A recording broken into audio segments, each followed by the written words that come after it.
Radio Maisha Radio, zaidi ya radio. Mimi unaniita Christine Kambua, ukipenda unaniita Castiro.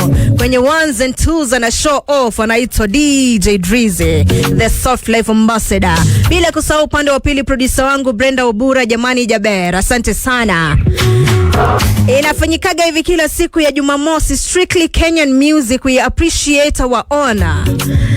Na alafu naona niko live by the way kwenye mtandao wangu wa TikTok at Christine Kambua Joel. Na wana wame show love sana jamani. I don't take you for granted. Watu wangu, asanteni sana. Tajiri anasema ni tamu kama nini.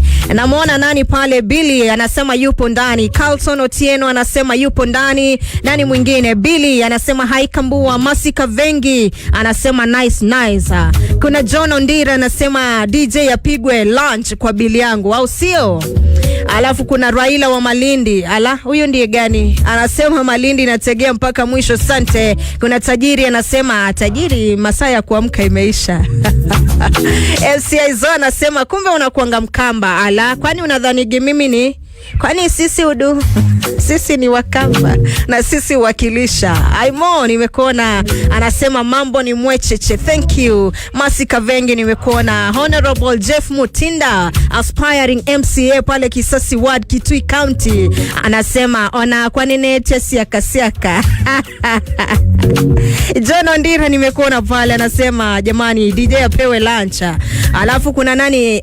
Ali nimekuona pale, Ali yuko ndani. Moseo anasema umeiva mama, asante. Niko ndani na Kadi, asante, umeweza mama. Brian Akatu nimekuona. MC 0%.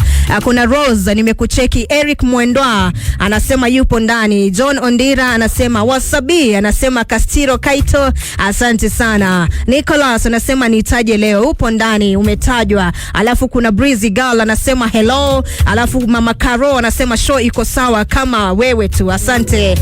Nani mwingine anasema karibu Kisii madam, we love you. Kina Monica Wairire wia. Jamani tukipiga shout out tutamaliza show, lakini sasa hivi msikilizaji, nilikuwa nimekuambia kwamba kuna mtu ambaye ameniomba request tu, na tafadhali kaka naomba ukae pale ili tuzungumze. Ni kijana tu ambaye ako na ndoto kama ndoto ambazo mimi nilikuwa nazo kama Castiro wakati ambapo naanza career yangu. Na haijaanza hapa. Mimi tangu nikiwa mdogo by the way nimetamani kuwa mtangazaji, na mpaka wa leo ndio maana niko hapa siku ya leo. Na nikiwa pale shuleni nilitamani sana, nikaanzisha journalism club kwa shule yangu, na ndio maana mpaka wa leo niko hapa. Ametoka Egerton University na ameniambia jamani, nimekuwa hapa ndani ya Nuru ya Lugha sijapata nafasi, na naomba Castiro tafadhali hata dakika 5 tu niweze nizungumze, watu wanijue na wajue kwamba niko na ndoto ya kuwa mtangazaji. Mambo vipi? Poa sana mtangazaji, mashuhuri sana. Napenda kazi ambayo unafanya. Asante. Karibu sana. Asante sana. Wanakuita nani? Umetokea wapi? Na labda utuambie unafanya kitu gani? Naitwa Newton Ouma, katika mitandao ya kijamii naitwa Kasisi wa Habari pale Facebook na TikTok na YouTube bila shaka. Nimetoka katika chuo kikuu cha Egerton kule Njoro. Kwa sasa nasubiri kuhitimu, nishamaliza miaka zangu 4 pale. Wow. Watu wengi watashangaa sana nikwambia kwamba sisi ni wale ambao wazazi walituambia kwamba tasnia ya utangazaji haiwezi kufungua njia, wakasema nifanye kosi tofauti. Okay. Nasubiri kuhitimu na degree yangu ya economics and sociology, ekonomia na sociology ya sayansi ya jamii. So deep down you really wanted to be a journalist, but your parents wakasema kwamba no, hii hailipi, haiko, haina manufaa. Surely. How do you feel about that? Lakini kwa sasa wengi wazazi hao wameniona na jinsi talanta imekuwa ikinifungulia njia nikitangaza kambumbu katika mashindano ya shule za upili na zile michezo za Disemba.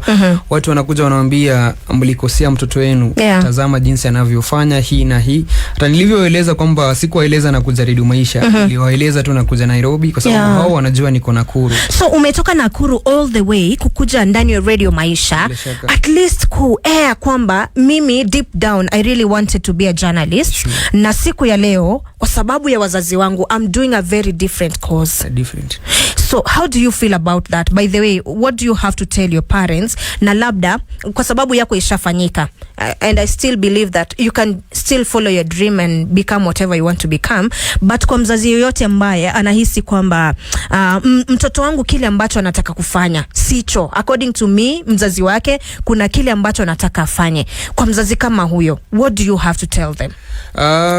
Kwanza kabisa nashukuru serikali kwa kuleta mfumo ya hiyo masomo ya CBC. Kwa sababu pale sasa wanaangazia una major where is your strength. Kwa hivyo ni ngumu sana kwa mzazi kuenda kinyume na kile ambacho mtoto anapenda. Mzazi anaweza sema wewe nataka kuwa daktari, lakini kule shuleni mtoto tayari ashajua anataka kuwa mtangazaji. Wakati ule mzazi anafikiria kwamba mtoto yuko katika darasa la matibabu ama masuala hayo, kumbe mtoto ako tayari katika madarasa ya anafunza kuhusu utangazaji. Na kwa sasa naambia wazazi kwamba afuata talanta na tajriba ule ambao mtoto wako nayo, wachana kulazimisha kwamba kwangu lazima mtoto akue daktari, lazima. So you still feel like your parents failed you despite kwamba walikupeleka shule ukafanya kozi nyingine, lakini you are not connected?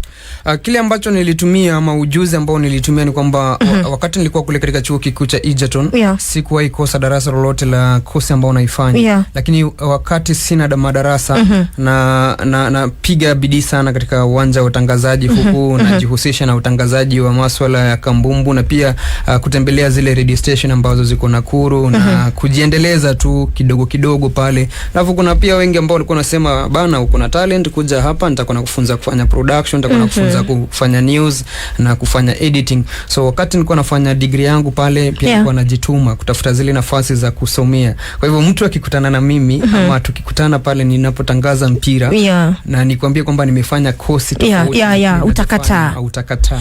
Alright. Labda niulize, so umesema kwamba interest yako kuu iko kwenye utangazaji wa mpira. Mimi natangaza taarifa at large. Natangaza taarifa za habari, natangaza mpira, na pia anafanya program course. Do you have your social media platform ambayo labda unafanya vitu kama hivi? Bila shaka, ndio maana nilisema kwamba jina kamili naitwa Newton Ouma, lakini katika mitandao naitwa Kasisi wa Habari.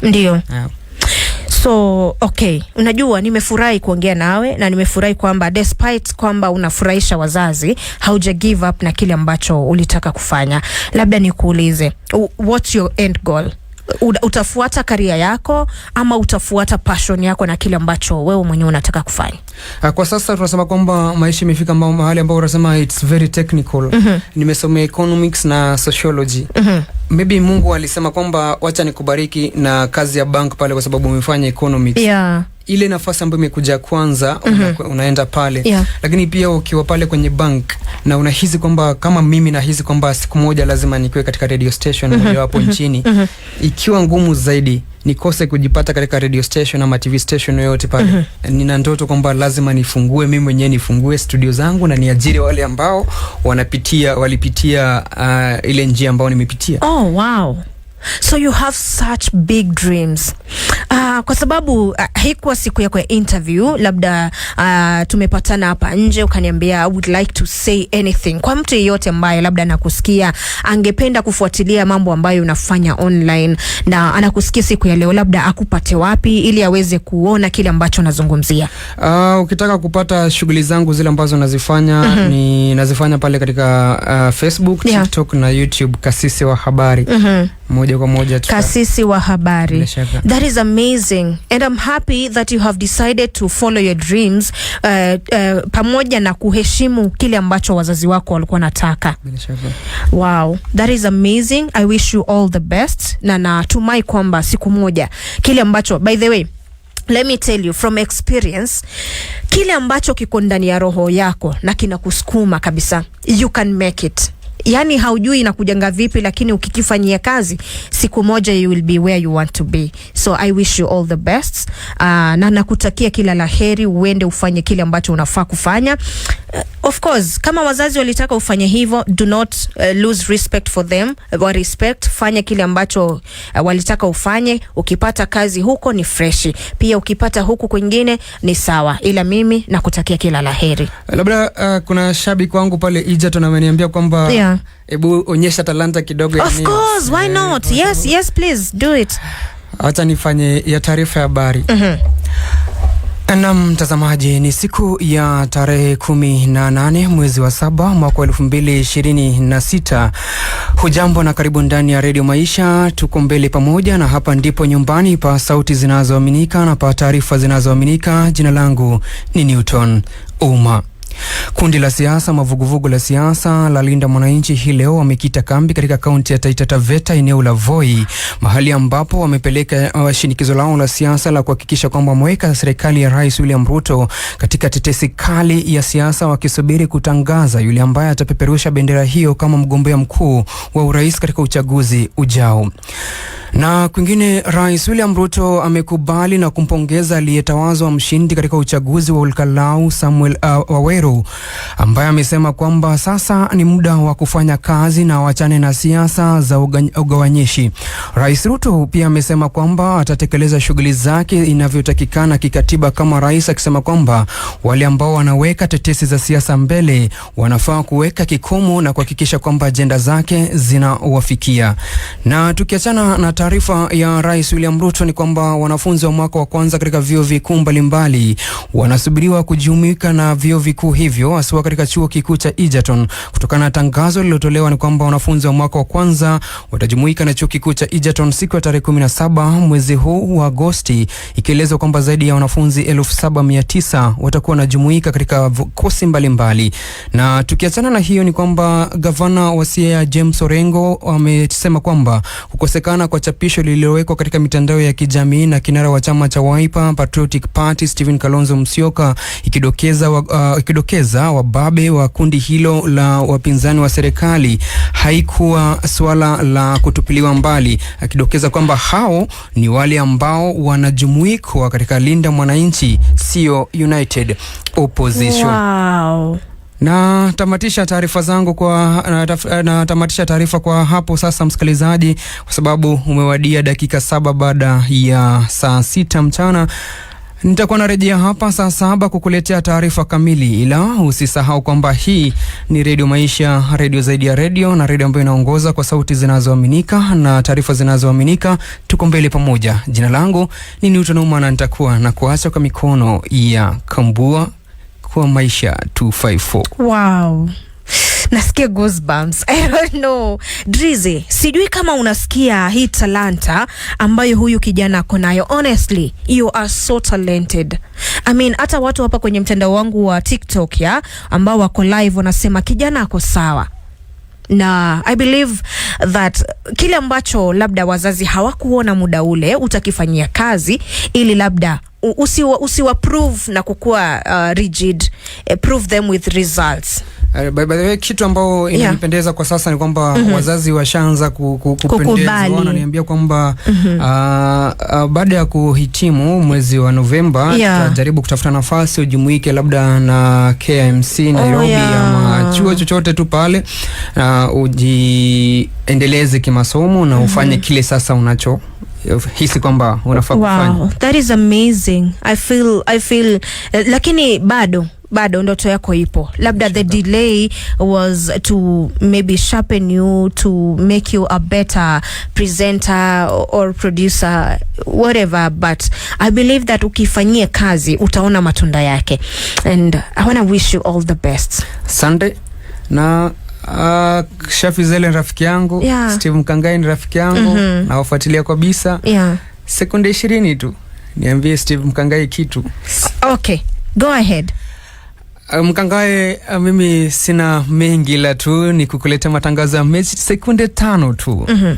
Msikilizaji, hujambo na karibu katika matangazo ya mechi babu kubwa zaidi dhidi ya timu ya Arsenal wanakipiga dhidi ya timu ya Manchester City. Kumbuka ni kombe la kufungua rasmi mashindano ya ligi kuu ya Uingereza. Unaanza pale chini kwa chini Martin Odegaard anaangalia wiko wapi, anapiga pasi nzuri na kunikumbusha Shafi Zele akiwa katika shule ya msingi pale alikuwa anapiga mwingi. Odegaard anafanya mguu wa pasi nzuri na badilisha pasi na kubali msikilizaji. Katikati mekwanja, lakini wakata vijana hawa timu ya Manchester City wanaanza kujipanga. Nico O'Reilly angalia wiko wapi, peke cha pasi anatuliza mzima kwa Ryan Cherki anabadilisha mitazamo tena, msikilizaji, leta mzima kule kwenye lango la timu ya Arsenal kule, piga kitu lakini inakata William Saliba anarejesha mpira chini kwa chini kumtafuta mwenzake David Raya anazungusha, leta moja mrefu lakini inakataliwa haraka na upesi, mpira unatoka nje. Itakuwa ni mpira wa mchezo wa kurushwa hapa, msikilizaji. Mimi ni Utonomo, kupenda niite kasisi wa habari, niko hapa ndani ya Radio Maisha, tuko mbele pamoja. Zidi kutuma ujumbe zako katika mtandao wetu wa Facebook, pale nitakuwa nazisoma katika mapumziko mafupi,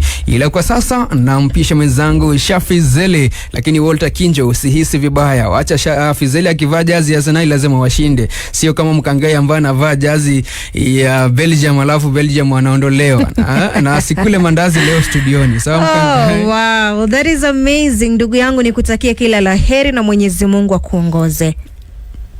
Alright, bye bye. Salimia. I mean, I'm hoping to meet you in these streets sometime to come.